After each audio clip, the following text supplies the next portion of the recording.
Hi, ఎలా ఉన్నారు? ఈరోజు నేను దేవుడి ప్రసాదంగా చేసుకునే కుడుముల రెసిపీని ఎలా ప్రిపేర్ చేయాలో, పర్ఫెక్ట్ కొలతలతో ఎలా చేసుకోవాలో మీకు చూపిస్తాను. ఈ కుడుముల్ని చాలా ఈజీగా, చాలా త్వరగా ప్రిపేర్ చేసేసుకోవచ్చండి. అయితే ఈ రెసిపీ చూద్దామా మరి? కుడుములు ప్రిపేర్ చేయడానికి 1 గ్లాసు బియ్యం నూక కావాలండి. అలాగే కొద్దిగా పచ్చిశనగపప్పుని అరగంట ముందు నానబెట్టి ఉంచుకోవాలి. అలాగే కొద్దిగా పచ్చి కొబ్బరి తురుమును కూడా తీసుకోవాలి. ముందుగా ఒక బౌల్ పెట్టుకుని స్టవ్ ఆన్ చేసుకుని మనం తీసుకున్న నూకని బాగా ఫ్రై చేసుకోవాలండి. పచ్చివాసన పోయే వరకు, కాస్త దూరగా కలర్ వచ్చే వరకు ఈ నూకని వేపుకోవాలి. మంటని మీడియం ఫ్లేమ్లో పెట్టుకుని మాత్రమే ఈ నూకని వేపుకోవాలి. అలా వేపుకోవడం వల్ల చాలా పర్ఫెక్ట్గా వస్తుందండి. కాస్త దూర కలర్ వస్తే స్టవ్ ఆఫ్ చేసేయండి. ఈ నూకనంతా సెపరేట్గా ఒక ప్లేట్లోకి తీసేసుకోండి.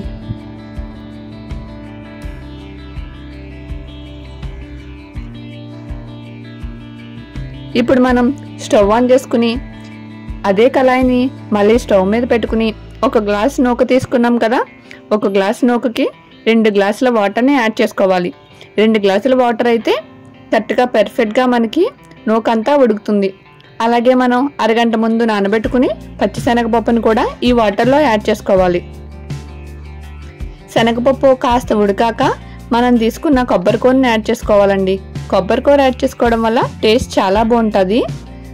కొద్దిగా సాల్ట్ యాడ్ చేసుకోండి, మరీ ఎక్కువేం పట్టదు. కొద్దిగా యాడ్ చేసుకుంటే కరెక్ట్గా సరిపోతుందండి. శనగపప్పు ఉడికే వరకు ఉంచుకోండి. శనగపప్పు ఉడికాక మనకి వాటర్ బాగా బాయిల్ అవుతుంది అనిపించుకున్నప్పుడు ఈ నూకని కొద్దిగా యాడ్ చేయాలి. ఈ ప్రాసెస్ అంతా మంటని మీడియం ఫ్లేమ్లో పెట్టుకుని మాత్రమే చేసుకోవాలండి. అప్పుడే మనకి చాలా పర్ఫెక్ట్గా వస్తుంది. నూక యాడ్ చేసిన తర్వాత మనం కలపకుండా దీనిని మూత పెట్టేసి కాసేపు అలాగే ఉడకనిద్దాం. కాసేపు ఉన్నాక చూడండి, కాస్త అటు ఇటు కలుపుకోండి.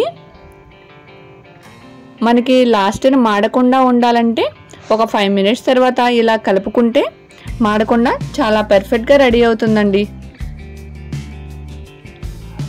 మరి ఒకసారి మూత పెట్టుకుని నేను ఉడికించుకుంటున్నాను. చూడండి, ఇప్పుడు నూక మొత్తం బాగా మగ్గి మెత్తగా అయిపోయింది కదా.